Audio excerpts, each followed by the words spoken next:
Facebook live में आप लोगों का स्वागत है। आज की बातचीत का हम लोगों ने विषय रखा है सोशल मीडिया की सच से मुठभेड़।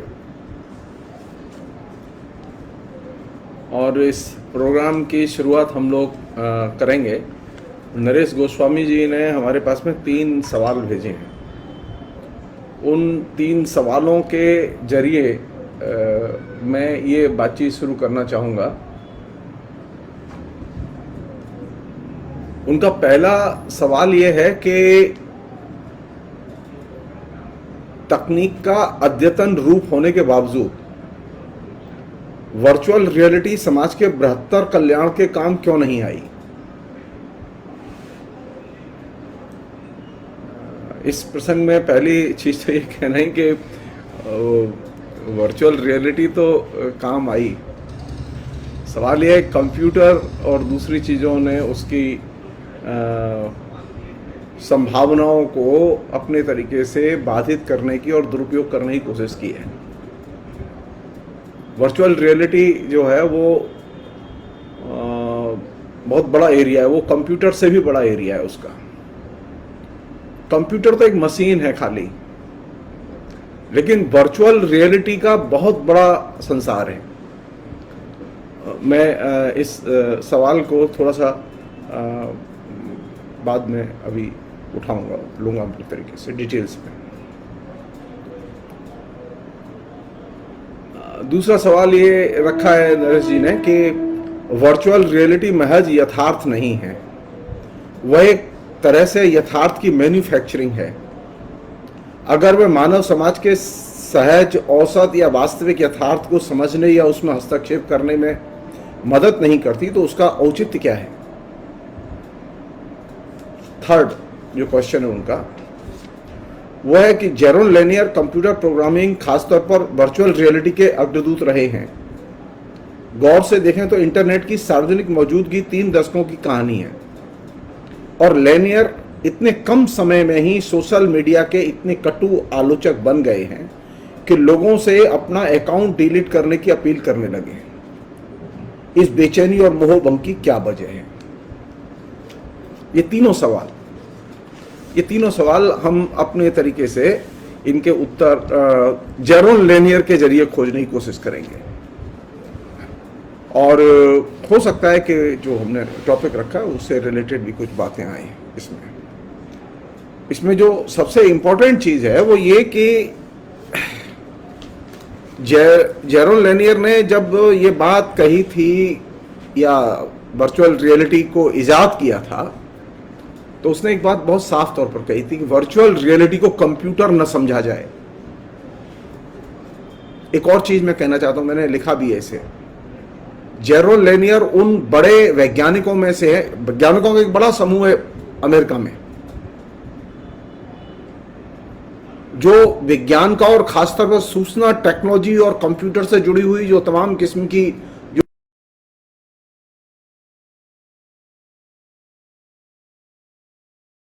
में इस्तेमाल का पक्षधर रहा है। सूचना टेक्नोलॉजी का जितना भी तंत्र है, जितनी भी बड़ी रिसर्च है, वो सब पब्लिक सेक्टर में हुई है। वहां कोई प्राइवेट सेक्टर में कोई रिसर्च नहीं हुई है। प्राइवेट सेक्टर ने तो पब्लिक सेक्टर की रिसर्च और उसके साइंटिस्टों को हाईजैक किया है। माइक्रोसॉफ्ट ने कोई रिसर्च नहीं की है। मैंने इसकी पूरी की पूरी पॉलेमिक्स को हाइपरटेक्स्ट, वर्चुअल रियलिटी और इंटरनेट पुस्तक में बहुत पहले 2006 में लिखा था, डिटेल्स में उसकी डिबेट में। कभी मौका लगेगा तो उस डिबेट में जाएंगे हम, लेकिन अभी हम जेरोन लेनियर पर केंद्रित करना चाहते हैं। जेरोन लेनियर डे 1 से, पहले दिन से कंप्यूटर के दुरुपयोग और उसके मैनिपुलेशन की संभावनाओं को लेकर और खासतौर पर जो माइक्रोसॉफ्ट इंडस्ट्री का जो एटीट्यूड है उसको लेकर सबसे ज्यादा क्रिटिकल रहे हैं। बल्कि अगर मुझसे पूछे तो मैं ये कहूंगा कि जेरोन लेनियर वो कंप्यूटर जगत के, साइबर जगत के कार्ल मार्क्स हैं। जेरोन लेनियर ने जब ये थ्रेट दिया कि अगर माइक्रोसॉफ्ट के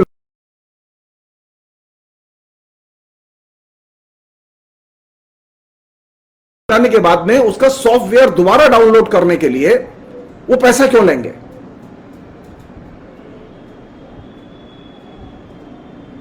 और मैं उनको 1 साल का समय देता हूं कि अगर वो 1 साल में अपनी ये पॉलिसी नहीं बदलेंगे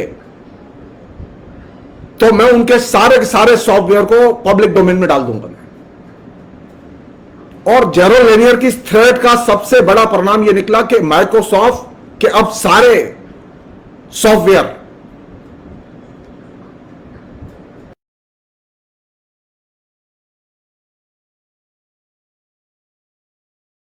से अमेरिकी कैपिटलिज्म के साथ में लड़ाई लड़ी है और बहुत शानदार लड़ाई लड़ी है। हम जिस ओपन सोर्स की बात करते हैं, ओपन सोर्स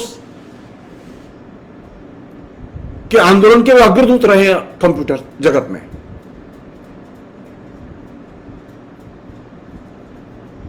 यहां फिलहाल हम सिर्फ उस पॉलिमिक्स में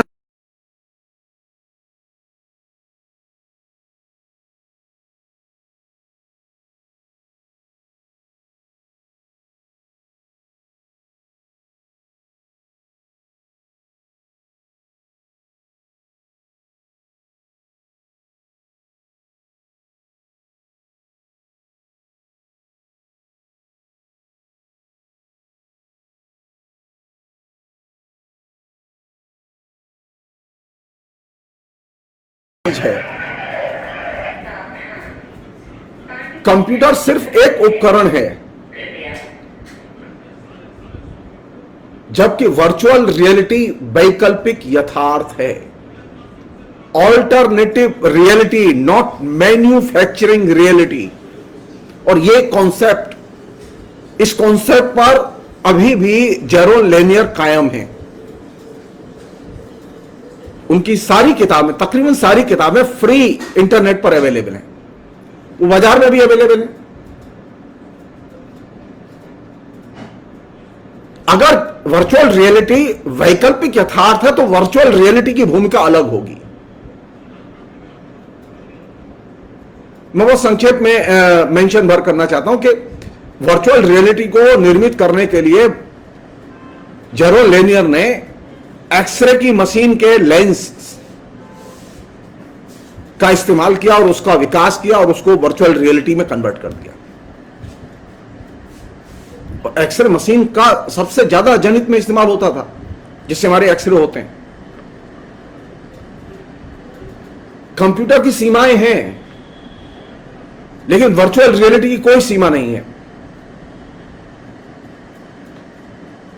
आप कंप्यूटर को सीमाओं में बांध सकते हैं, लेकिन वर्चुअल रियलिटी को किसी भी तरह की सीमा में बांधना संभव नहीं है। कभी किसी ने सोचा ही नहीं था कि वर्चुअल रियलिटी में पूरा का पूरा म्यूजियम आ जाएगा।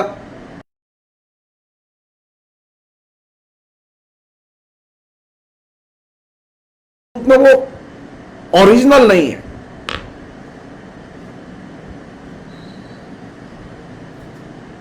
तो जेरोम लेनियर ने जब वर्चुअल रियलिटी की परिकल्पना की और कॉन्सेप्ट दिया तो उसे एक ऑल्टरनेटिव यथार्थ के तौर पर पेश किया।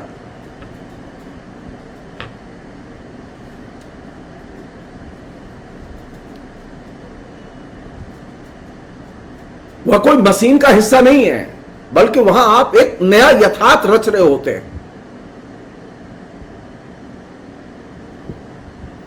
वर्चुअल रियलिटी के जो लेंस आज हमारे हर उपकरण में लगे हुए हैं, एक अच्छे स्मार्टफोन से लेके एक एप्पल के कंप्यूटर तक जो लेंस लगे हुए हैं, जिनसे हम लोग कम्युनिकेट करते हैं, फोटो खींचते हैं, वो क्या है? ये ऑल्टरनेटिव यथार्थ है। ये इस ऑल्टरनेटिव यथार्थ को ठीक ढंग से हमने न तो समझा है और न व्याख्यायित किया है।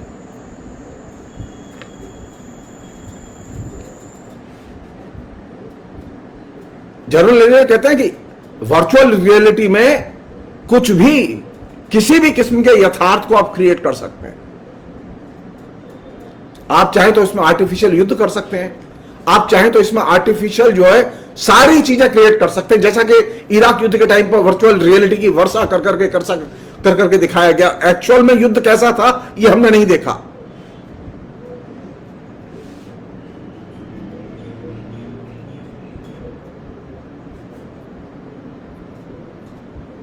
वर्चुअल रियलिटी का एक दूसरा पहलू है जिसको कि उन्होंने बड़े अच्छे ढंग से रखा है, वो ये कि एक कंसेंसुअस रियलिटी होती है और एक है वर्चुअल रियलिटी।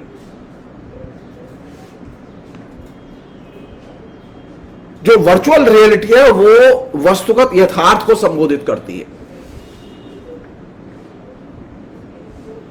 और जो कंसेंसुअस रियलिटी है वो अनेक किस्म के क्रमबद्ध सब्जेक्टिविटी और उसके अनुभवों को सामने लाती है।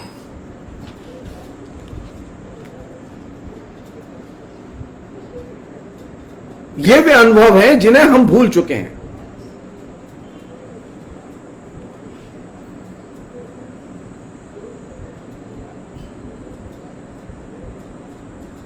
अब सवाल यह है कि वर्चुअल रियलिटी के आने के बाद में मनुष्य की शक्ति में इजाफा हुआ है या उसकी शक्ति कम हुई है। वर्चुअल रियलिटी के आने के बाद मनुष्य की शक्ति में इजाफा हुआ है, मनुष्य की शक्ति कम नहीं हुई है।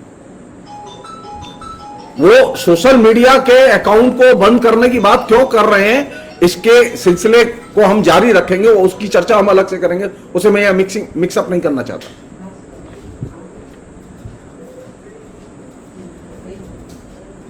वर्चुअल रियलिटी ने संपर्क की और संबंध की अनंत संभावनाएं पैदा की हैं।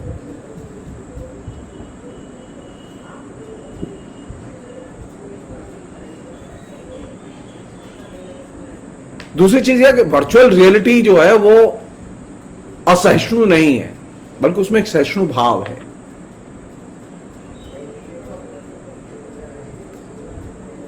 अगर हम सचमुच में वर्चुअल रियलिटी का विकास करें और उसको एक वैकल्पिक यथार्थ के तौर पर उसका विकास करें तो इससे हिंसा को घटाने में मदद मिल सकती है।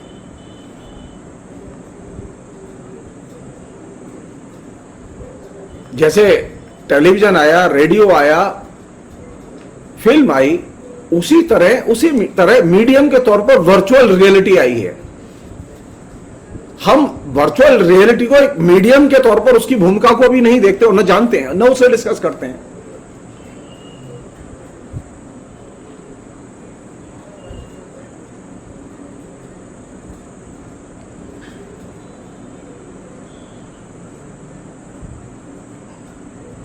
जर्नल लेनियर ने एक बड़े अद्भुत शब्द का इस्तेमाल किया है, वह स्पॉन्ज। वर्चुअल रियलिटी स्पॉन्ज की तरह है। वह मानवीय गतिविधियों को वे कहते हैं आत्मसात कर लेती है और मानवीय जगत से ग्रहण करती है। वर्चुअल रियलिटी का कोई भी फॉर्म मानवीय गतिविधियों के बिना बनता ही नहीं है। वह मानवीय गतिविधियों को वर्चुअल जगत में ले जाती है। वह जिस हद तक यह कार्य करती है वह फायदेमंद रहती है। वर्चुअल रियलिटी स्पॉन्ज की तरह वास्तव जगत की अच्छी बातों को सोख लेती है, अपने अंदर ले लेती है, बेहतर ऊर्जा को अपने अंदर ले लेती है। इसी वजह से वह ज्यादा सुंदर लगती है।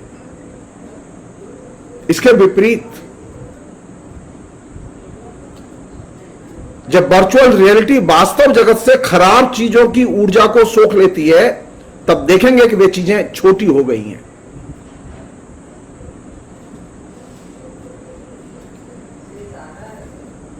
अब मैं एक छोटा सा उदाहरण दे रहा हूं जिससे आप उस पूरे मैकेनिज्म को समझें।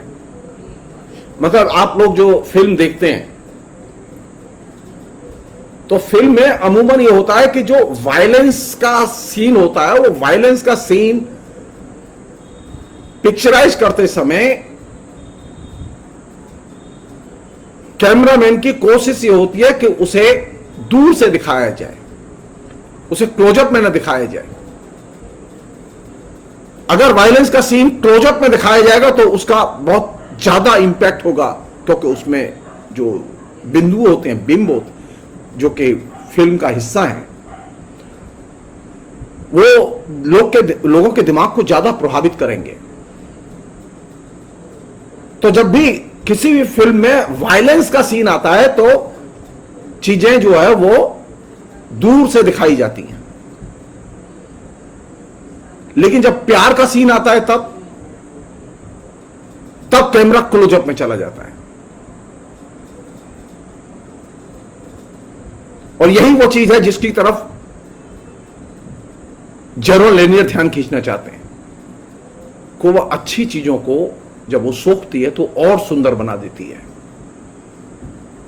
इसलिए ये टेक्निक निकाली गई कि कैमरे का इस्तेमाल करते समय फिल्म में वायलेंस दिखाते समय क्लोजअप में न जाए बल्कि लॉन्ग शॉट लिया जाए। और ये जो लॉन्ग शॉट है जिसमें वायलेंस दूर से दिखाया जाता है, इसका लोगों पर असर कम होता है। अगर वही करीब से दिखाया जाए तो उसका असर ज्यादा होगा। जो फिल्म के हिस्टोरियंस ने उन्होंने इस बहुत विस्तार से लिखा है। एक और चीज है, जब आप डायरेक्ट हिंसा देखते हैं और जब वर्चुअल रियलिटी में हिंसा देखते हैं तो इसमें क्या फर्क है?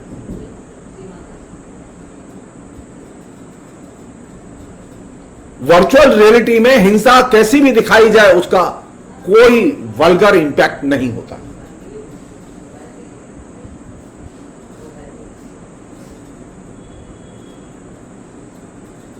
यह बात भारत के अनुभवों से भी सच है। गुजरात के दंगों के वर्चुअल फोटोग्राफ्स,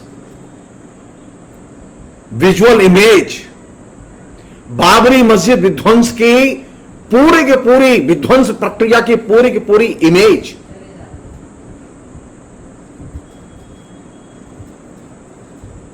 लोगों ने देखी, दिखाई, लोग जानते थे, लोगों को जगह जगह पहुंचाई गई, लेकिन उसका क्या इंपैक्ट हुआ? तो जो चीज वर्चुअल रियलिटी में लिपिबद्ध होकर आती है उसका इंपैक्ट जीरो होता है, लेकिन उसे अगर आप रियल सेंस में देखेंगे, रियल रूप में देखेंगे तो उसका इंपैक्ट ज्यादा होता है।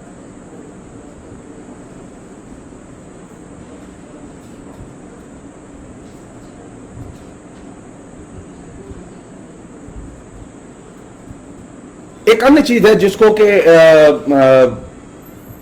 वर्चुअल रियलिटी के प्रसंग में नरेश जी ने उठाया है, वो ये कि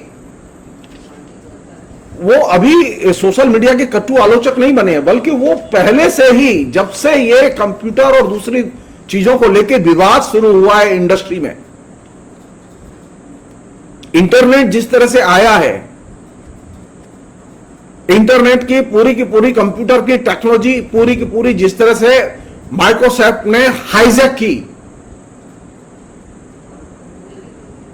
संयोग से जेरोन लेनियर उस समूह के सदस्यों में से एक थे जो इसका प्रतिवाद कर रहे थे। वो आज से कटु आलोचक नहीं है, बल्कि वो डे वन से कटु आलोचक हैं कि आखिर ये जो पूरा का पूरा सिस्टम है जो विकसित किया जा रहा है कंप्यूटर का, इंटरनेट के कम्युनिकेशन का, इसका क्या इंपैक्ट होगा।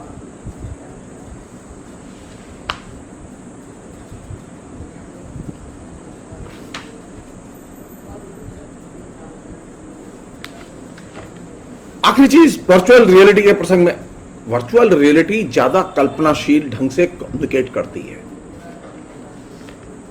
कंप्यूटर में कोई कल्पनाशीलता नहीं है। कंप्यूटर में जो कुछ भी आपको कल्पनाशीलता दिखाई देती है वो वर्चुअल रियलिटी के उपकरणों की वजह से दिखाई देती है। कंप्यूटर के सिस्टम में कोई कल्पनाशीलता नहीं है।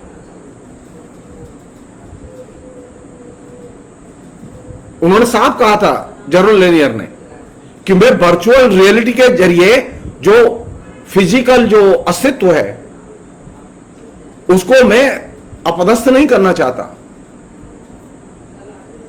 मैं उसका ऐसे विकल्प भी नहीं बनाना चाहता, मैं सिर्फ इसी के साथ रोमांचित हूं कि लोग इसके साथ जी रहे हैं, यानी वर्चुअल रियलिटी जो हमारी जो वास्तविक जिंदगी है, वास्तविक यथार्थ है, उसके साथ चले। लेकिन इधर के वर्षों में जो एक हवा चली जिसकी वजह से जेरोम लेनियर ने सबसे अधिक प्रतिवाद किया है, वो ये कि वर्चुअल रियलिटी के जरिए रियल लाइफ को और यथार्थ को ही अपदस्थ करने की कोशिश हो रही है।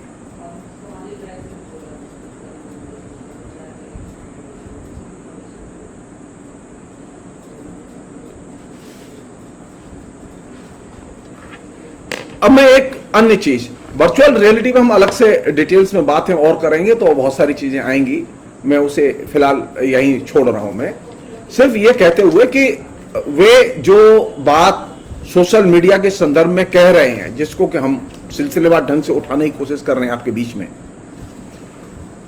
उसका मकसद ये है कि समाज में सोशल मीडिया के प्रति एक क्रिटिकल एटीट्यूड पैदा किया जाए। समाज में कोई क्रिटिकल एटीट्यूड नहीं है। बहुत कम लोग हैं जो कि सोशल मीडिया को लेकर गंभीरता से रिसर्च करके लिख रहे हैं, बोल रहे हैं। उनमें से एक हैं जेरोम लेनियर। और जेरोम लेनियर जब कोई बात कहते हैं तो वे बिना रिसर्च के कोई बात नहीं करते। उनके पास में अपनी हर बात के पक्ष में बेहतरीन जो रिसर्चर हैं, उनके जो एक्सपीरियंस हैं वे हैं। हम में से अधिकतर लोग जो सोशल मीडिया में एक्टिव हैं, वे सोशल मीडिया के जो अपने जिसे कहें कि रसीले अनुभव हैं, आनंददायी अनुभव हैं, उन्हीं से खुश हैं। लेकिन वे एक चीज भूल जाते हैं कि ये जो रसीले अनुभव हैं, ये समाज को और सोशल मीडिया में जो यूजर एक्टिव हैं उनको वो प्रदूषित कर रहे हैं।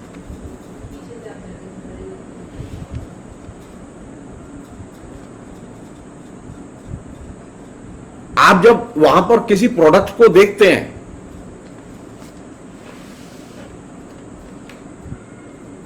मसलन अभी मैं मीडिया में हूं, मैं आपसे बात कर रहा हूं, मैं किस रूप में मीडिया में हूं? मुझे ये इल्यूजन नहीं है। मैं जब फेसबुक में दाखिल होता हूं और फेसबुक का इस्तेमाल करता हूं तो मैं भी एक प्रोडक्ट की तरह आपके सामने पेश आता हूं, क्योंकि फेसबुक अपने प्रत्येक सदस्य को कनेक्शन देने की एवज में प्रोडक्ट में कन्वर्ट करता है, और जब वो प्रोडक्ट में कन्वर्ट करता है तो वो मुझे अर्थहीन बना देता है।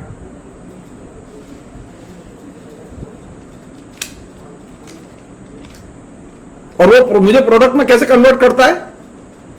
वो मुझे प्रोडक्ट में ऐसे कन्वर्ट करता है कि वह मेरे को एक नंबर में बदल देता है, और मैं अब उसके लिए नंबर और विज्ञापन जुटाने के जो दर्शक हैं, जो उस विज्ञापन को देखेंगे, उनमें कन्वर्ट कर देता है वो। तो मैं प्रोफेसर नहीं रहा, मैं अब नागरिक भी नहीं रहा, मैं कंज्यूमर भी नहीं रहा, अब मैं क्या हो गया? मैं प्रोडक्ट हो गया। और ये हम सबके साथ ये दिक्कत है। तो आपके जो व्यक्तित्व का रूपांतरण फेसबुक की सदस्यता के लेने के साथ ही हो रहा है, क्या आप उसे जानते हैं? और अगर जानते हैं तो आप उसकी काट कैसे करते हैं? आप उसका विकल्प कैसे बनाते हैं?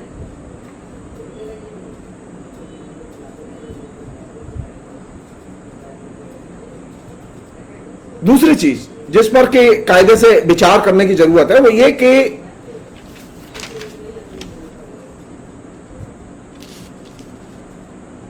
हमने लगातार इस बात पर बात की है कि कैसे बूमर मशीन अपने काम को करती है। सवाल यह है कि जब हमारे फेसबुक में, ट्विटर में बड़ी संख्या में फेक लोग हैं, फेक नाम से उनके अकाउंट हैं,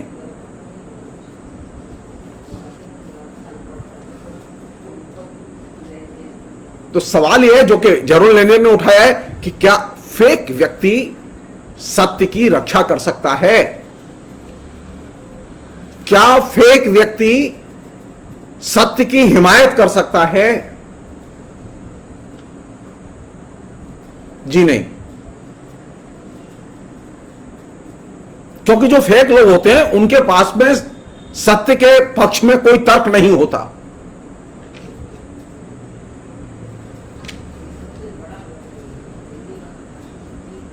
वास्तविकता तो यह है कि जो फेक है उसके सामने सत्य तो आत्महत्या कर रहा है।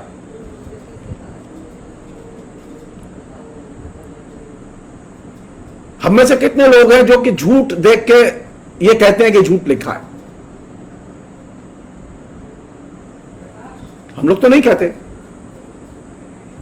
हम तो डरते हैं।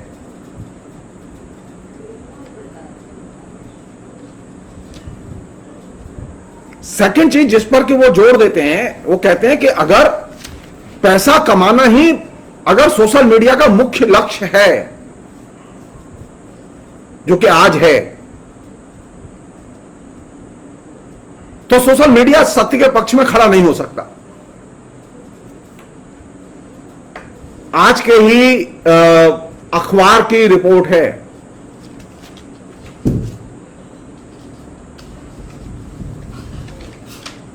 और भयानक रिपोर्ट है, भास्कर में छपी है।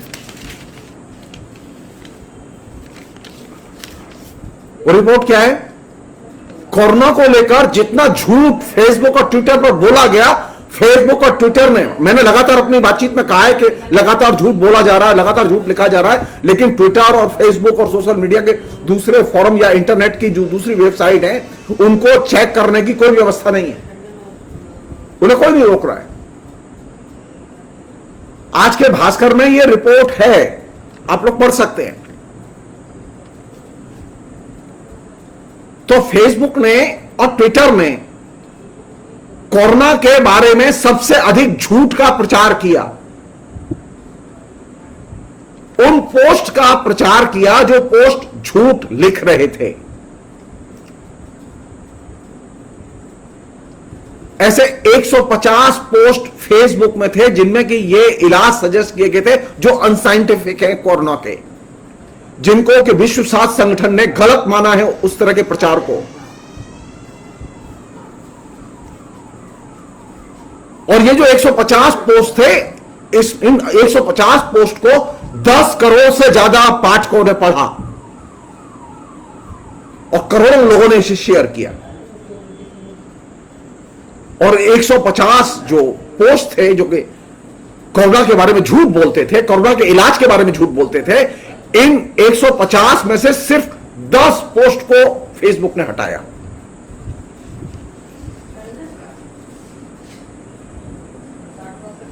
या फिर ये लेबल लगा दिया कि ये झूठी गलत जानकारी देने वाला पोस्ट है।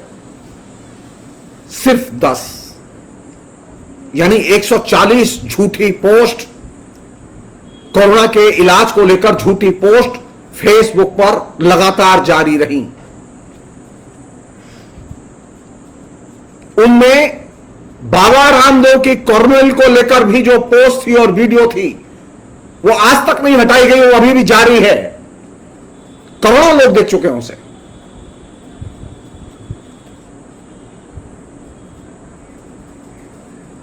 यही स्थिति ट्विटर की भी है। ट्विटर ने क्या किया कि ट्विटर ने 65 इस तरह की भ्रामक पोस्ट सैंपल के लिए ली गई, और ये जो 65 भ्रामक पोस्ट थी जो कोरोना के बारे में झूठ बोलती हैं, उसके इलाज के बारे में झूठ बोलती हैं, झूठा प्रचार करती हैं, अनसाइंटिफिक प्रचार करती हैं, ये पोस्ट 35 लाख से अधिक लोगों तक पहुंच गई और इनमें से एक भी पोस्ट नहीं हटाई गई। आप सब लोग जानते हैं ट्विटर के मालिक ने सबसे अधिक चंदा किसे दिया? आरएसएस के संगठन को।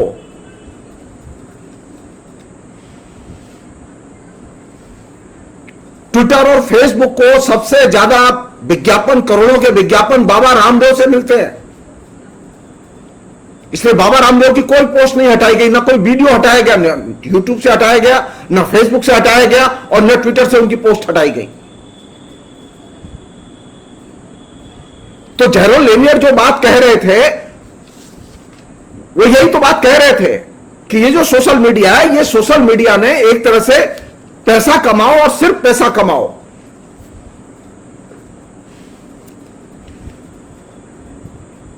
और इस पैसा कमाओ की मंशा के तहत उसने जो सबसे खतरनाक काम किया है वो ये आदमी को मूर्ख बनाया है और सत्य की हत्या की है और यूजर को मूर्खों के समुदाय में कन्वर्ट किया है।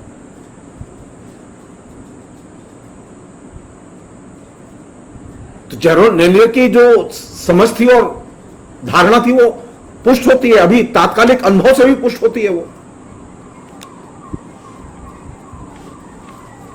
जेरोम लेनियर ने एक और बात कही जो कि बहुत ही रोचक है।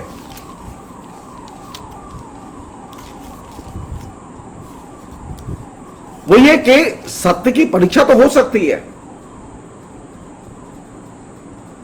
और सत्य की परीक्षा का आधार है उसके जो डॉक्यूमेंट्स हैं, उसके जो तमाम किस्म की जो ईमानदार प्रस्तुतियां हैं, उनके आधार पर उन्हें चेक किया जा सकता है। लेकिन जो मैनिपुलेटेड फेक है, जिसे हम रोज देख रहे हैं फेसबुक में, रोज देख रहे हैं ट्विटर पर, रोज देख रहे हैं टेलीविजन में, ये जो मैनिपुलेटेड फेक जिसको कि बूमर ने तैयार किया है, इसके जरिए किस पर हमले हो रहे हैं? इसके जरिए हमले हो रहे हैं सत्य पर, और सत्य को दबाने की कोशिश की जा रही है। और इसके जरिए कौन सी चीज बढ़ रही है? असत्य, झूठ। तो झूठ हमको नॉर्मल लगने लगा है, झूठ से हमें अब गुस्सा नहीं आता। इसी प्रसंग में जेरोम लेनियर ने कहा कि जब लोग ही नकली हो तो हर चीज नकली लगने लगती है।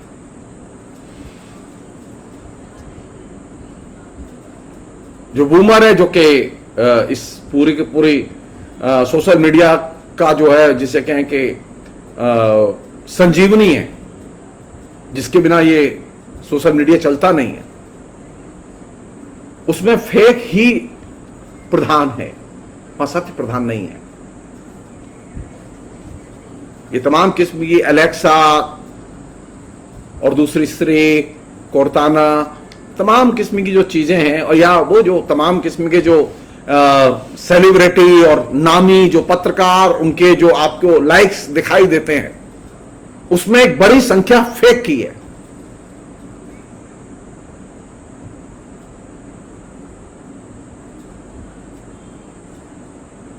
अगर आप गौर करें तो आप सोशल मीडिया में जिनसे आप डायलॉग कर रहे हैं, जिनसे आप मिल रहे हैं, जो आपके फ्रेंड्स बन रहे हैं, इनमें अधिकतर लोग फेक हैं।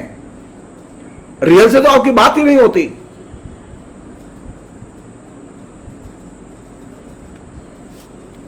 मसलन जब आप किसी मतलब जूते का विज्ञापन देखा, आपने किसी अटैची का विज्ञापन देखा, या आपने और किसी माल का विज्ञापन देखा, तो आप देखते हैं कि उस माल के विज्ञापन के साथ नीचे कुछ पोस्ट लिखी हुई होती हैं और वे पोस्ट उसकी प्रशंसा में लिखी हुई होती हैं कि ये माल बहुत अच्छा है। कुछ पोस्ट ऐसी भी होती हैं जिनमें कि उसकी आलोचना भी होती है, जो रिव्यू हम लोग कहते हैं, इसे कहते हैं आर्टिफिशियल रिव्यू। इसी तरह ट्विटर में, फेसबुक में फेक ट्वीट और फेक पोस्ट टाइमलाइन पर बड़ी संख्या में दिखाई देती हैं। हम में से अधिकतर लोग, मैं भी इसका शिकार होता हूं बीच बीच में, बहुत सावधानी बरतता हूं लेकिन फिर भी शिकार हो जाता हूं। तो हम में से अधिकतर लोग बिना देखे कि ये किसने ट्वीट किया है, किसने पोस्ट किया है, हम तत्काल शेयर करते हैं। हमारी ये नजर नहीं जाती इस पर, हमारा दिमाग नहीं जाता कि हम जिसकी पोस्ट शेयर कर रहे हैं वो कौन है। हम उसकी खोज नहीं करते, और जब आप उसकी खोज नहीं करते और आप उसको सीधे अग्रसारित करते हैं, जैसे व्हाट्सएप मैसेज चलते हैं, तो आप फिर फेक नजर आने लगते हैं, आप स्वयं को फेक बना लेते हैं। तो ये फेक नरेंद्र मोदी के युग का जो सबसे बड़ा जो आउटकम है वो क्या है? Fake message. नरेंद्र मोदी की सरकार कह रही है कि व्हाट्सएप से कि आप हमें यह बताइए कि मैसेज का उदय कहां से हुआ। अरे खाली एक दुकान बंद कर दो, सारे मैसेज के उदय अपने आप बंद हो जाएंगे। सारी सबसे बड़ी इंडस्ट्री फेक मैसेज की तो बीजेपी चला रही है।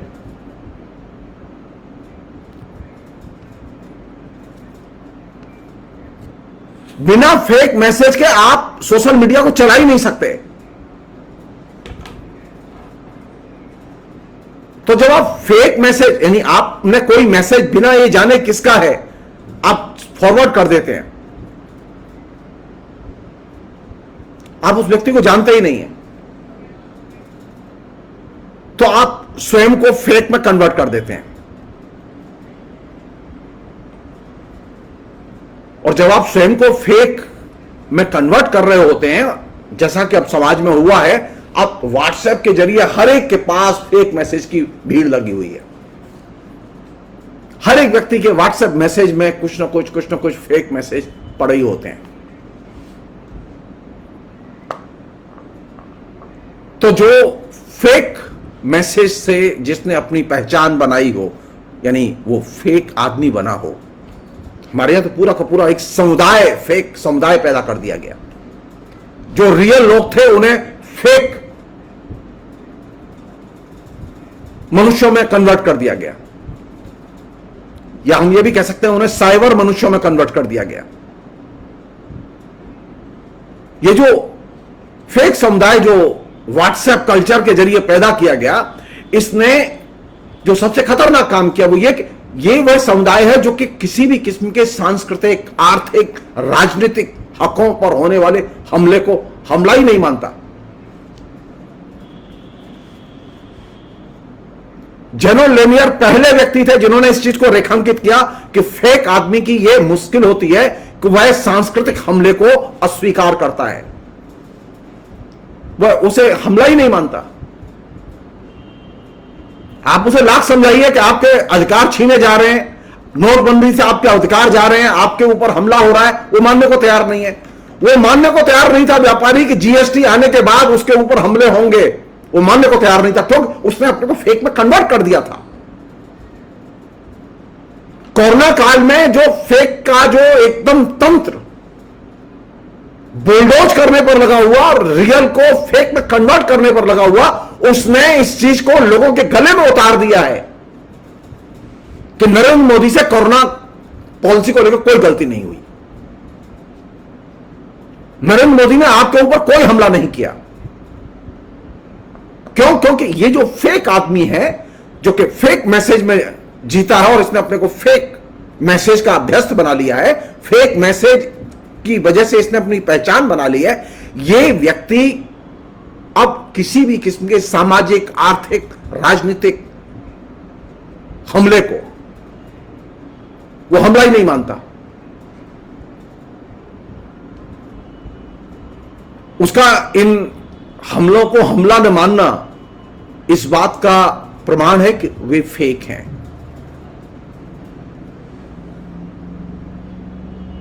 या फिर यह भी कह सकते हैं कि फेक पर जब हमला होता है तो उसमें कोई असर नहीं होता क्योंकि फेक है। फेक पर हमला कौन लोग कर रहे हैं? फेक पर भारत में 3 तरह के लोग हमला कर रहे हैं। एक हमला करने वाले वे लोग हैं जो हैकर हैं, जो कभी आपके बैंक में रॉबरी कर रहे हैं, कभी आपके डाटा को ले जाते हैं। लाखों लोगों के डाटा जा चुके हैं।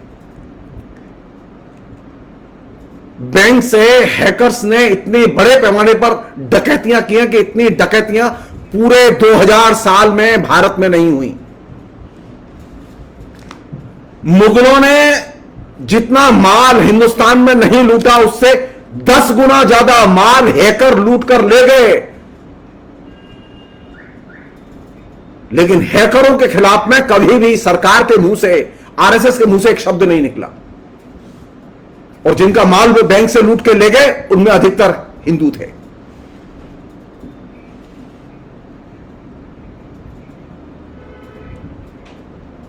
फेक हमले करने वालों में दूसरा समूह है उन लोगों का जो पेड राइटर हैं, जो किसी न किसी मीडिया समूह के, किसी न किसी राजनीतिक दल के प्रचारक के तौर पर, पेड प्रचारक के तौर पर काम करते हैं। और थर्ड वे लोग हैं जो ट्रोल की तरह काम करते हैं। ये तीन तरह के समूह हैं खास तौर पर, जो फेक हमले को संभव बनाते हैं और फेक में लोगों को कन्वर्ट करने का निरंतर काम करते हैं। और इनके हमले कोरोना के हमले से भी ज्यादा खतरनाक है। कोरोना को तो एक घड़ी आप लड़ भी लेंगे, लेकिन इनसे लड़ना बहुत मुश्किल है।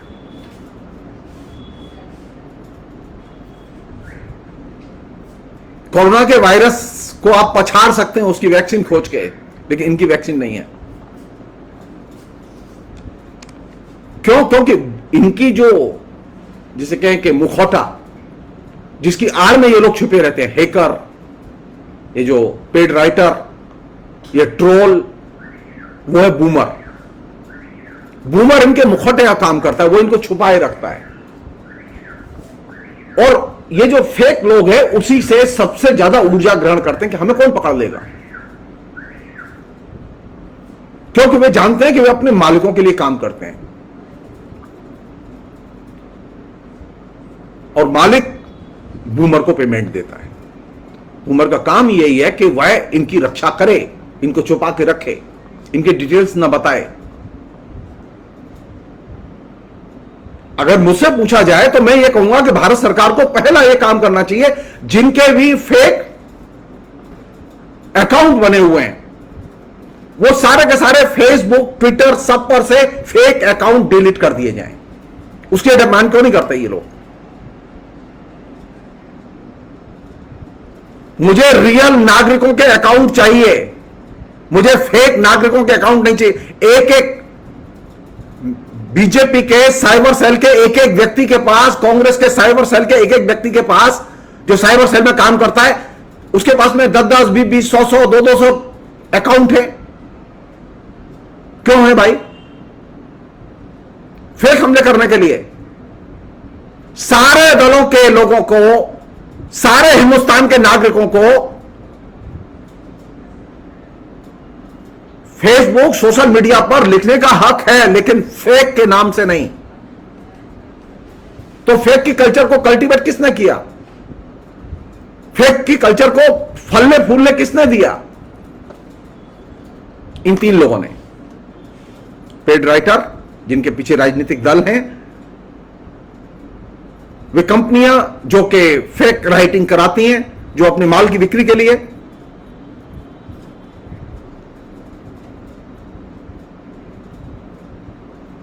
एक और चीज है, ये जो फेक आदमी है जो कि इसमें लगा हुआ है सोशल मीडिया में, जिसको कि सोशल मीडिया में जो लगातार फीड तैयार करता है, जो हमारे बीच में आती रहती है व्हाट्सएप के जरिए, ट्विटर के जरिए, फेसबुक के जरिए, ये जो फीड तैयार करते हैं लोग, और लगातार मैसेज पर मैसेज पूरे वर्षा होती रहती है डेली 24 घंटे। ये लोग सिर्फ फेक मैसेज ही नहीं करते, ये स्वयं फेक ही नहीं है, बल्कि इनका एक अंडरवर्ल्ड भी है।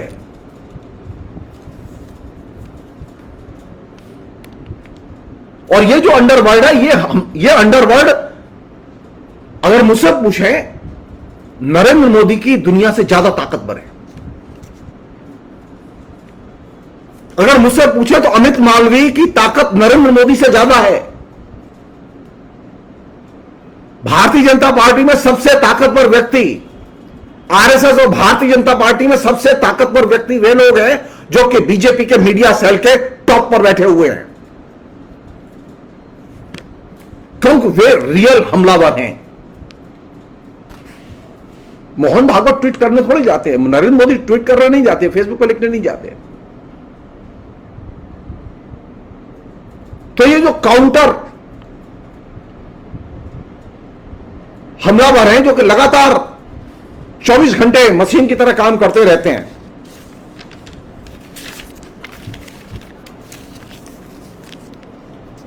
इन्होंने कैसी दुनिया रची है? मैं सिर्फ एक बहुत ही विनम्रता से एक सवाल पूछना चाहता हूं। मैं हिंदू हूं और मुझे हिंदू होने में कोई असुविधा नहीं है, लेकिन मैं एक मनुष्य भी हूं और मनुष्य के साथ साथ मेरा सत्य से गहरा लगाव है और सत्य से प्रेम है। अगर मैंने हिंदू धर्म को सीखा और सुना है और समझा है तो हिंदू धर्म में सत्य सबसे बड़ी चीज है। सत्य की रक्षा के लिए लड़ी गई लड़ाइयां सबसे बड़ी लड़ाइयां रही हैं हिंदू धर्म के अंदर।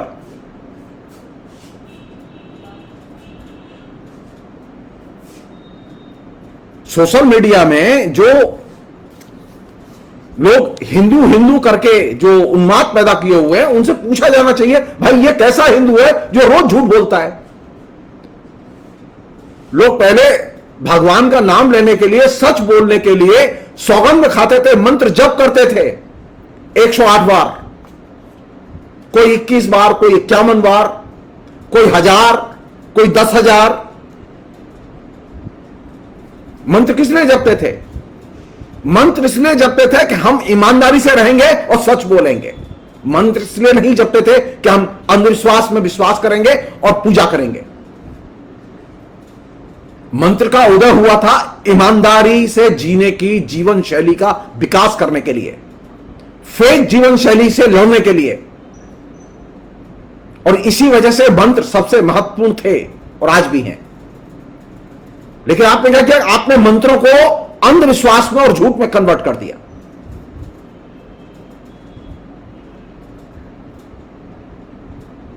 तो जो नया हिंदू है और नया हिंदुओं का नायक है,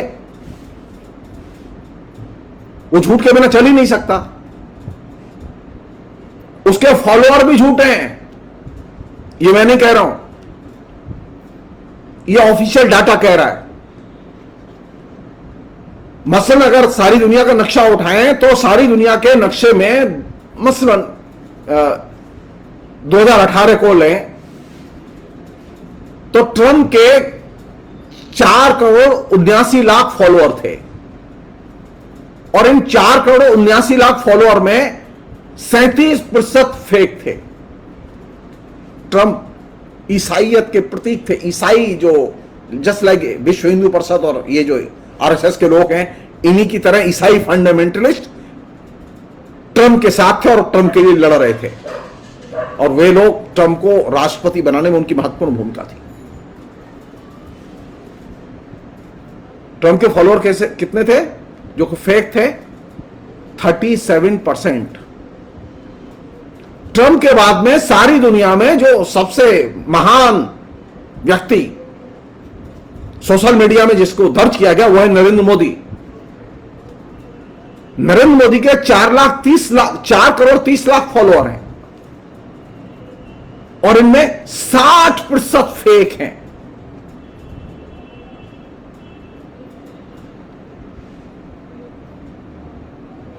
पोप फ्रांसिस के 67 लाख फॉलोअर हैं, इनमें 59% फेक हैं।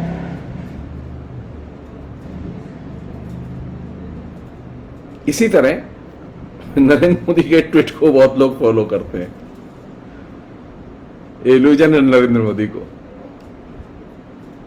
लेकिन सच क्या है? सच यह है कि ट्वीट पर 63 मिलियन जो नरेंद्र मोदी के फॉलोअर हैं, उसमें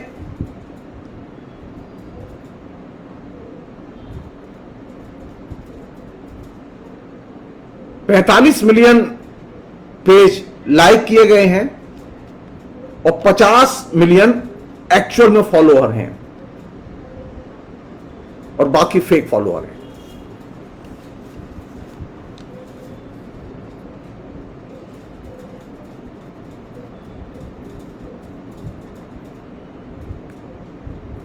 ट्विटर पर यह चीज नोटिस की गई कि ट्विटर पर एक बहुत बड़ी संख्या है नरेंद्र मोदी के फॉलोअर की, जिसमें एक बड़ी संख्या फेक फॉलोअर की। मेरा सिर्फ छोटा सा प्रश्न है, आपको ये फेक फॉलोअर क्यों चाहिए? आप ये फेक कैडर क्यों तैयार कर रहे हैं इंटरनेट पर? आपके ये वे कौन लोग हैं इनके फेक फॉलोअर्स को आपने अनफ्रेंड क्यों नहीं किया?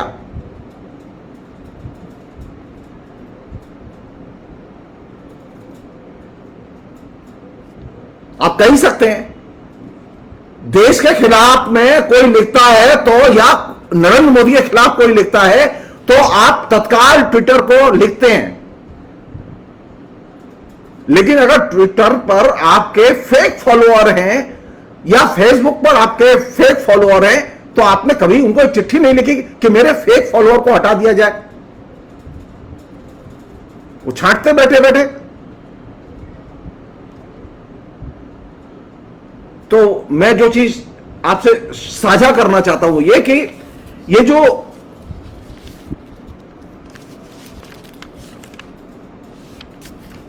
नई किस्म की जो डिजिटल पॉलिटिक्स और डिजिटल डिप्लोमेसी जो शुरू हुई है इस दौर में, खासतौर पर कोरोना पीरियड में डिजिटल डिप्लोमेसी सबसे ज्यादा हो रही है,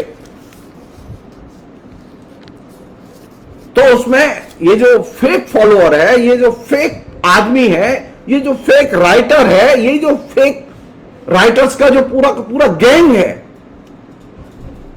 इनका एक अपना एक अंडरवर्ल्ड भी है। इसमें स्त्री पुरुष दोनों हैं।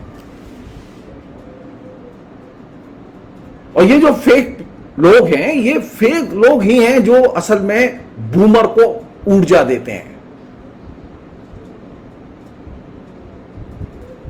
ये बूमर मशीन का हिस्सा है। आप पैसा दीजिए, आप देखिए, फिर देखिए मेरा क्या हाल होता है। मेरे तो अभी फॉलोअर इतने हो जाएंगे कि मेरे पास अगर पैसे हो तो मैं नरेंद्र मोदी से ऊपर जा सकता हूं, लेकिन मेरे पास पैसे ही नहीं।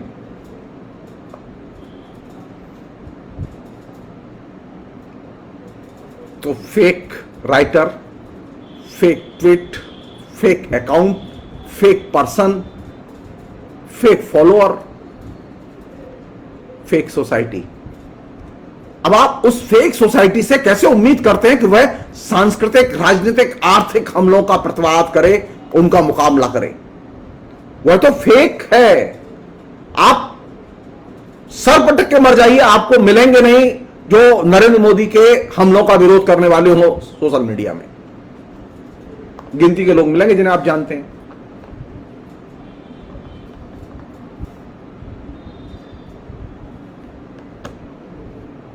एक अन्य चीज है जो कि इस फेक के पूरे प्रोसेस में जो दिखाई दे रही है वो ये कि जब से ये फेक का फिनोमिना इसमें कॉन्स्टेंटली बढ़ा है तो मीडिया एक तरफा होता चला गया है। और मीडिया का एक तरफा होना ये इस बात पर निर्भर करता है कि कौन प्रायोजक है और किसकी फाइनेंसिंग है। जैसा कि अभी मैंने आपको बताया कि भास्कर अखबार की आज की ही जो खबर थी कि किस तरह से कोरोना पीरियड में फेक न्यूज का, कोरोना के इलाज के बारे में फेक न्यूज का सबसे ज्यादा प्रचार किसने किया? फेसबुक और ट्विटर ने। क्यों? क्योंकि उसके पास में प्रायोजक थे जो उसे विज्ञापन देते थे, और जो विज्ञापन दाता उनकी फेक न्यूज सेंसर नहीं होती।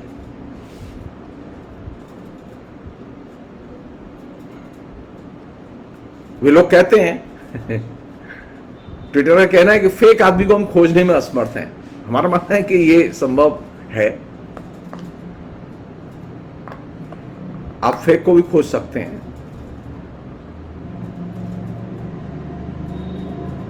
बस फर्क ये है कि आपके विज्ञापन चले जाएंगे।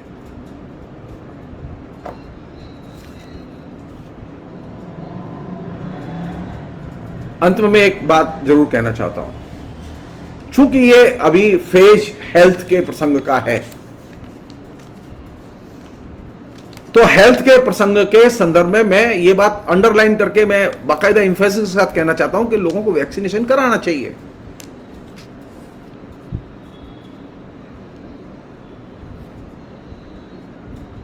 समाज में एक बड़ा हिस्सा है जो कि कैंपेन कर रहा है कि वैक्सीनेशन जरूरी नहीं है, गंगा स्नान जरूरी है, तालाब का स्नान जरूरी है, ओम नमः शिवाय का मंत्र जपना जरूरी है, रुद्राभिषेक कराना जरूरी है।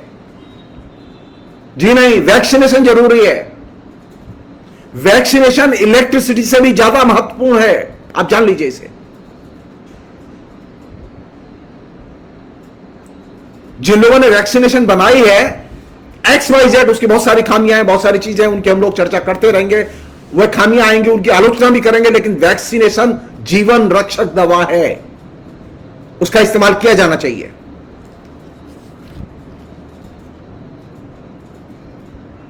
जिन्होंने जीवन रक्षक दवा बनाई है, आप बाबा रामदेव की तरह न सोचें कि वैक्सीनेशन के बावजूद भी तो लोगों को कोरोना हो रहा है, लोग मर रहे हैं।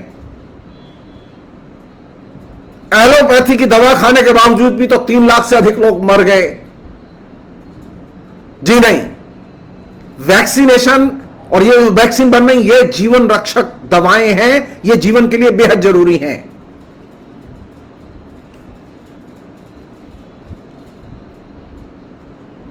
शिक्षितों में एक बड़ा हिस्सा है जो वैक्सीनेशन से भागता रहा है, अभी भी भाग रहा है। वे गांव के लोगों को भी प्रभावित कर रहे हैं।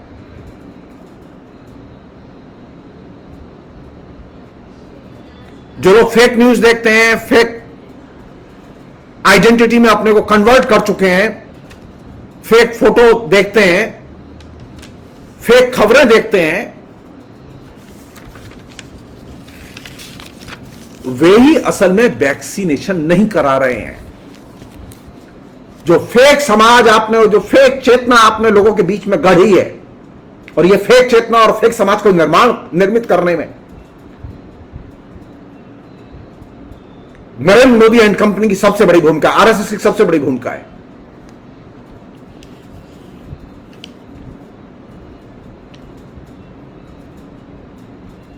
क्योंकि जो फेक न्यूज के गुलाम है वही वैक्सीनेशन से एस्केप कर रहे हैं।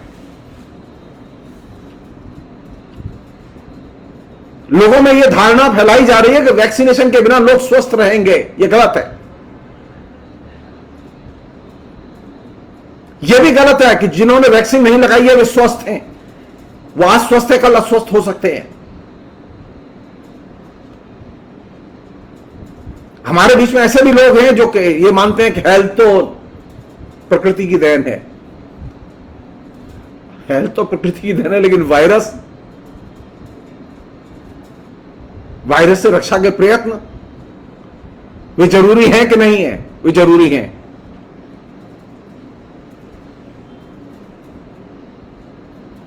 चूंकि सोशल मीडिया ने फेक का सबसे बड़ा कारोबार किया है कोरोना के पीरियड में, और वैक्सीन विरोधी धारणा का सबसे ज्यादा प्रचार किया है, इसलिए मेरा मत यह है, और मैं इस बात को दोहराना चाहता हूं कि वैक्सीनेशन बेहद जरूरी है। और वैक्सीनेशन का विरोध वे लोग कर रहे हैं जो लोग फेक न्यूज के प्रोपेगेंडिस्ट रहे हैं, प्रचारक रहे हैं।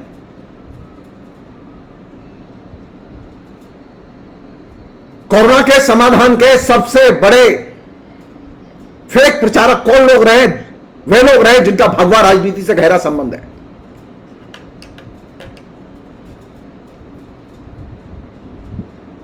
ये जिस मॉडर्न मेडिसिन की हम लोग बात कर रहे हैं, एलोपैथी की बात कर रहे हैं, इस मॉडर्न मेडिसिन ने मनुष्य की जिंदगी को दुगना किया है, इससे मनुष्य की जिंदगी कम नहीं हुई है।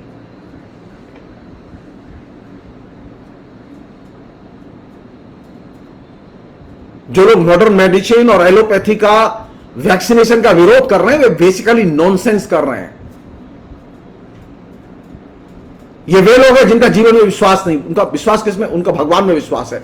भगवान की जब तक इच्छा है तब तक जिंदा रहेंगे, भगवान जब उठा लेंगे चले जाएंगे। वैक्सीन की क्या जरूरत है? और यही प्रचार बेसिकली उन लोगों ने किया है जो कि fake news, fake person, fake post, fake message, इसका धंधा करते रहे पिछले 7 साल से। वैक्सीनेशन के सच को, वैक्सीनेशन के फायदे को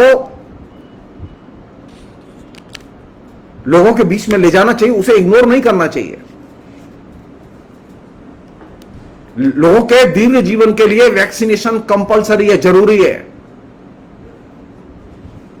सुरक्षा और सुविधा के लिए भी वैक्सीनेशन जरूरी है। किसी किस्म का सिनिसिज्म नहीं होना चाहिए।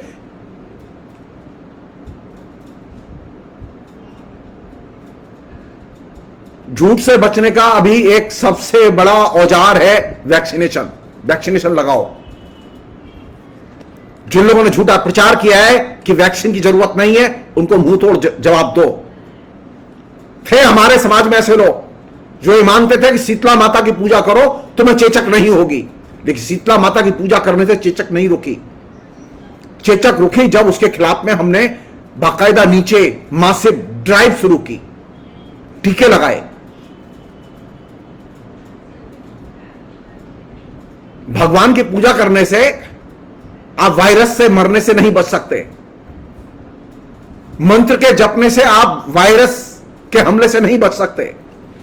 वैक्सीन, सिर्फ वैक्सीन। जो झूठ बोलते हैं,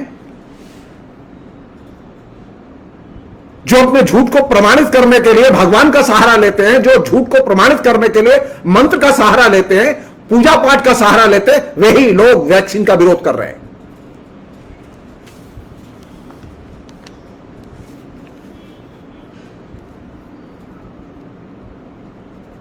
अंत में जो सबसे मतलब ट्रेजिक चीज है वो ये कि सोशल मीडिया की जो केंद्रीय विशेषता है वो ये है कि आप जो कुछ इस पर कहते हैं उसे वो अर्थहीन बना देता है।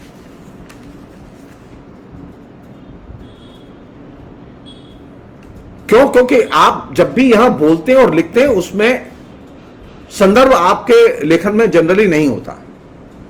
अधिकतर लोग संदर्भ के बिना लिखते हैं। आप जब भी कुछ लिखें तो संदर्भ जरूर दें। संदर्भ बहुत महत्वपूर्ण होता है। और फेसबुक में संदर्भ के बिना लेखन बड़े पैमाने पर है।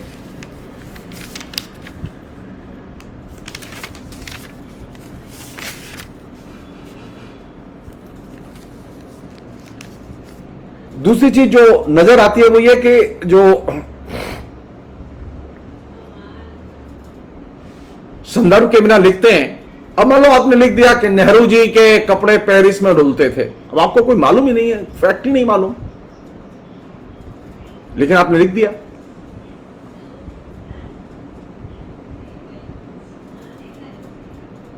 आपने जो मन में आई, आपने किसी भी कांग्रेस के नेता के बारे में लिख दिया, आपने अंबेडकर के बारे में लिख दिया, संदर्भ से काट के। आपने ओबीसी के बारे में लिख दिया, आपने एससी एसटी के बारे में लिख दिया। तो जब आप संदर्भ से काट के कोई चीज फेसबुक में लिखते हैं या सोशल मीडिया में लिखते हैं तो आप बेसिकली अर्थहीन हो जाते हैं। आपका लिखा अर्थहीन हो जाता है। तो सोशल मीडिया में लिखते समय संदर्भ का ख्याल जरूर रखा जाना चाहिए। अंबेडकर ने कौन सी बात किस संदर्भ में कही, नेहरू ने कौन सी बात किस संदर्भ में कही, गांधी ने कौन सी बात किस संदर्भ में कही, हेडगेवार ने कौन सी बात किस संदर्भ में कही, या बाला साहब देवरस ने कौन सी बात किस संदर्भ। संदर्भ बहुत महत्वपूर्ण होता है।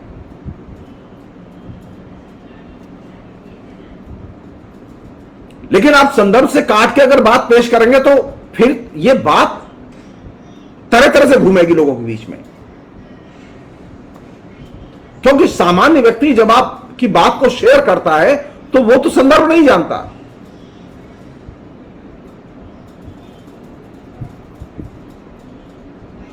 उसे उसकी प्रामाणिकता का भी ज्ञान नहीं होता। लेकिन हम में से अधिकतर लोग इस बीमारी के शिकार हैं कि हम लिखते तो हैं लेकिन संदर्भ के बिना।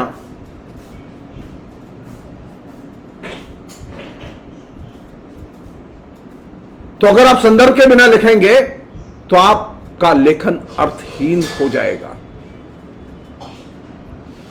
और अभी जो माहौल बना है पिछले 7 साल में, अब वो ये कि अब वो यहां पर प्रायोजित भीड़ है सोशल मीडिया में। उस प्रायोजित भीड़ के कमेंट्स होते हैं और ये जो कमेंट्स हैं वो ये प्रायोजित भीड़ की टिप्पणियां हैं। ये प्रायोजित भीड़ की टिप्पणियां सत्य की हत्या का और संदर्भ की हत्या का काम करती हैं।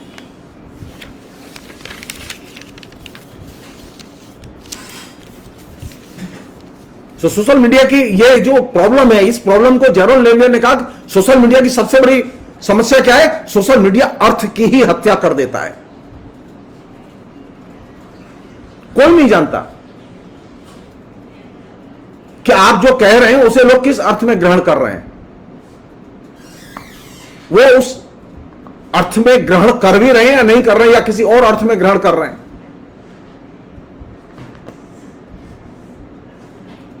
जब आप डायरेक्टली ऑडियंस में बात करते हैं तो आप ऑडियंस को देख के अपने को संतुलित करके बोलते हैं, लेकिन सोशल मीडिया में जब आप लिखते हैं तो आपके सामने कोई ऑडियंस नहीं होती। आपके सामने सिर्फ एक स्क्रीन है जिस पर कि आपको लिखना है।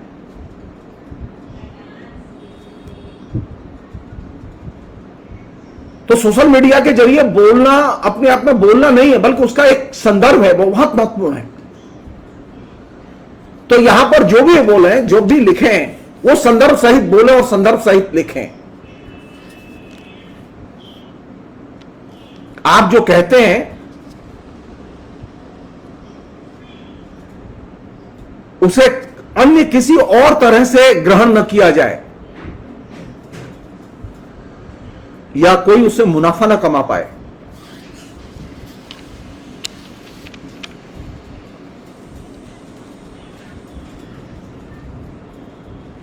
लेकिन यहां मुनाफे की संभावनाएं हैं।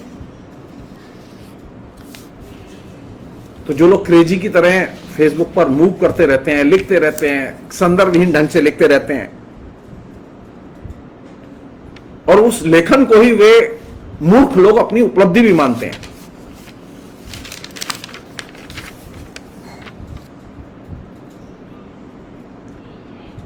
यही वह जगह है जहां से कि बूमर जो है वो आपके संदर्भ को अपने संदर्भ में रूपांतरित कर लेता है।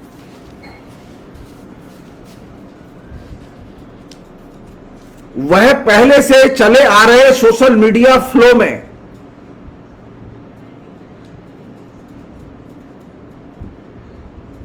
आपके संदर्भहीन लेखन को रूपांतरित कर लेता है।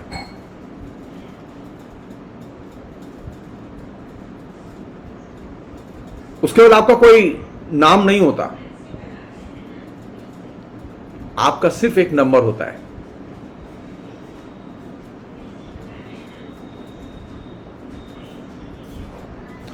मेरे भी 14,500 फॉलोअर हैं। मेरे अभी तक मैंने अभी उनमें से 14 के भी दर्शन नहीं किए।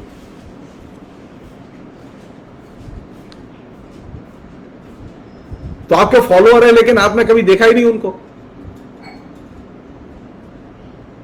तो वहां जो कुछ है वो किस में कन्वर्ट हो रहा है?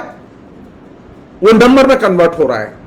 आपकी लाइक है वो नंबर में कन्वर्ट हो रही है, आपके फ्रेंड्स हैं वो नंबर में कन्वर्ट हो रहे हैं, आपके फॉलोअर हैं वो नंबर में कन्वर्ट हो रहे हैं। और ये काम कौन कर रही है? ये काम एक निश्चित समय सीमा के तहत बूमर मशीन कर रही है।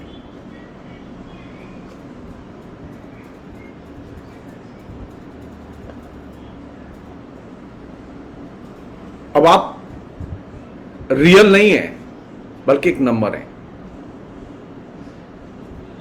और आप सोशल मीडिया में कैद हैं। और जब आप एक नंबर बनते हैं तो आप सिस्टम के सब सर्वेंट बनते हैं।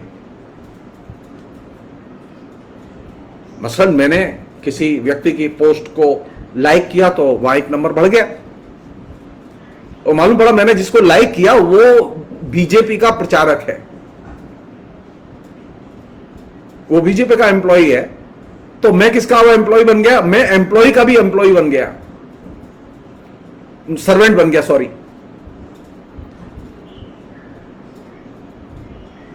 तो ये बूमर मशीन आपको नंबर में कन्वर्ट तो करती है, नंबर में कन्वर्ट करने के साथ साथ आपको नौकर का नौकर बना देती है। और आप फिर उस रियल लाइफ जो कि फेसबुक आपको दिखाता है, सोशल मीडिया आपको दिखाता है,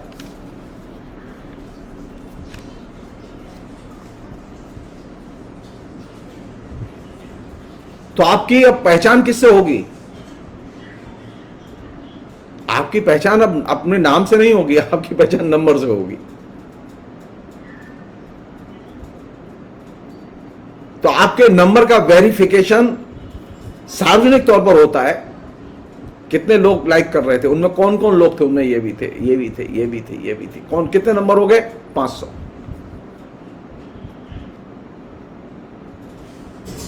तो आपका नंबर बनना, यह आपकी हैसियत, आपकी सामाजिक पहचान, आपकी व्यक्तिगत पहचान, इन सबको आपसे छीन लेता है। और जब ये आपसे ये छीनता है और आप नंबर में बदलना शुरू होते हैं,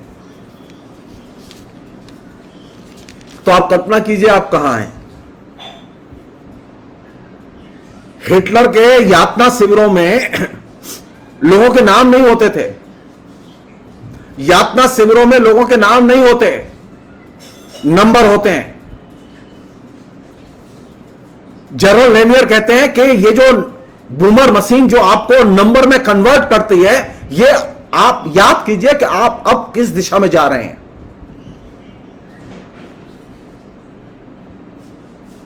हर कैदी के ऊपर एक छाप होती थी नंबर की, यात्रा शिविर में होता था। सोशल मीडिया में जो लोग हैं उनका भी एक नंबर है।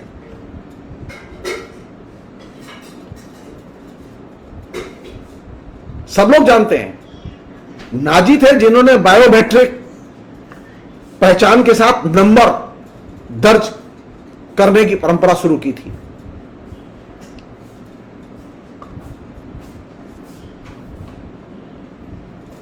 जो सोशल मीडिया में नंबर का गेम खेलते रहते हैं, हमारे इतने फॉलोअर, हमारे इतने फॉलोअर, हमारे इतने लाइक, हमारा इतना लाइक, ये जो नंबर का जो गेम खेलते रहते हैं, उनको ये बात अप्रिय लग सकती है,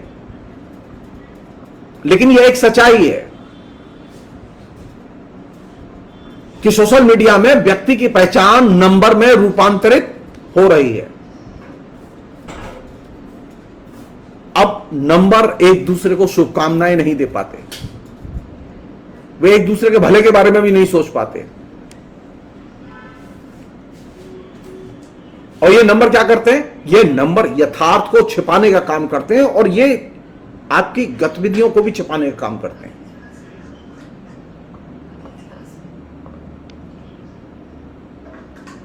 अंत में ये जो नंबर का खेल है, ये नंबर का खेल आपको किस दिशा में ले जाएगा,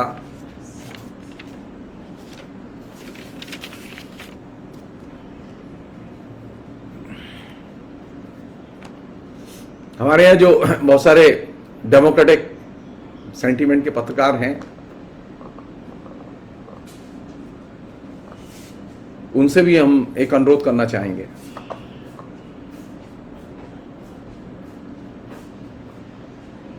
कि वे संदर्भ के बिना न लिखें, अन्यथा उनके भी विसंदर्भीकृत होने की संभावनाएं प्रबल हैं। हर एक पत्रकार अपने को साइबर से जोड़ने में लगा हुआ है। हर एक पत्रकार जो है अपना यूट्यूब चैनल चला रहा है। हर एक पत्रकार जो है अपनी बाकायदा वेबसाइट लेकर आ रहा है।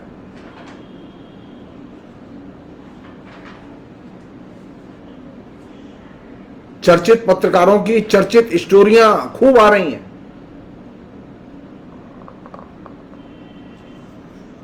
और वे बार बार कह भी रहे हैं कि उनके इतने फॉलोअर हो गए हैं, आप जाके वहां लाइक कीजिए, उनके फॉलोअर बढ़ाइए, उनका सब्सक्रिप्शन बढ़ाइए, सब्सक्रिप्शन लीजिए।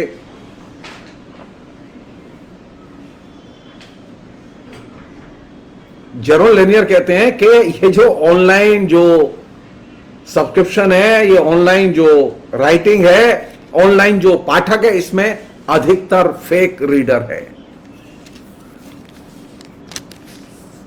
ऑनलाइन जो अधिकतर कमेंटेटर हैं, ये फेक कमेंटेटर हैं। और ऑनलाइन जो शेयर करने वाले हैं, इनमें अधिकतर फेक शेयर करने वाले हैं। क्यों? क्योंकि इसमें असल चीज कौन सी है? विज्ञापन पाने की जो होड़। आपके जितने ज्यादा लाइक होंगे, आपके जितने ज्यादा फॉलोअर होंगे, आपके जितने ज्यादा शेयर किए जाएंगे, आपके पास में विज्ञापन की उतनी ही संभावनाएं होंगी। तो अब नंबरों का जुगाड़, पहले वह ईमानदार पत्रकार, ईमानदारी से प्रेस की सेवा कर रहा था। अब वह ईमानदार पत्रकार ईमानदारी से सोशल मीडिया की सेवा में आ गया है।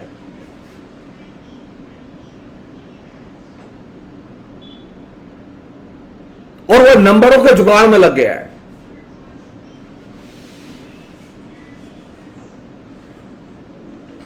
और ये नंबरों का जुगाड़ वैसे ही है जैसे कंसल्टेंसी फर्में करती हैं। कंसल्टेंसी फर्में आप ज्वाइन कर लीजिए, आप उनको पैसा दीजिए, वो आपके लिए नंबर जुगाड़ कर देंगे।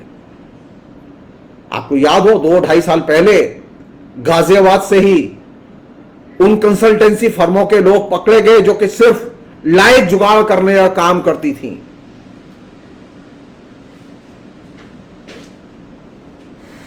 तो सोशल मीडिया ने ये जो नई जो कल्चर है प्रोपेगेंडा की, फेक कल्चर, इस फेक कल्चर से हमारे अच्छे ईमानदार बेहतरीन लोगों को भी अब प्रभावित करना शुरू कर दिया है। खतरा क्यों? क्योंकि सोशल मीडिया ने पैसा कमाओ और खूब पैसा कमाओ किसकी भूख पैदा की है। जेरोन लेनियर कहते हैं कि अगर सोशल मीडिया के इस भूख से लड़ना है तो इस भूख के बाहर निकल के देखो। पैसा कमाओ और पैसा कमाओ की होड़ से बाहर निकल के देखो, और फेक राइटर और फेक संसाधन के जरिए जो कम्युनिकेशन है इससे बाहर निकल के देखो। और यही वजह है कि वो ये कहते हैं कि इतना जब फेक का कारोबार है कि फेक राइटर है, फेक पाठक है, फेक स्पॉन्सरशिप है, तो फिर सोशल मीडिया पे अकाउंट की जरूरत क्या है? जरूरत तो है रियल में लिखो, रियल में बोलो, रियल प्रश्नों पर बोलो और संदर्भ में लिखो, और पैसे के बिना लिखो, विज्ञापन के बिना लिखो। विज्ञापन के लिए जब आप लिखना शुरू कर देंगे तो आप उसी दिन अपने को आप गिरवी रख देते हैं। और यही वह जगह है जहां से कि आपके लिए असली खतरे की शुरुआत होती है। और यही वो जगह है जहां से कि एक नई परिघटना शुरू होती है जिसकी चर्चा मैं अगले एपिसोड में करूंगा। वो ये कि ये आपके अंदर की समानाभूति की जो भावनाएं हैं उनका वह अपहरण कर लेता है। सोशल मीडिया कैसे समान अनुभूति की भावनाओं को अपहरित करता है, इसके विभिन्न पहलुओं को हम लोग अगले एपिसोड में देखेंगे। बहुत बहुत शुक्रिया। Thank you.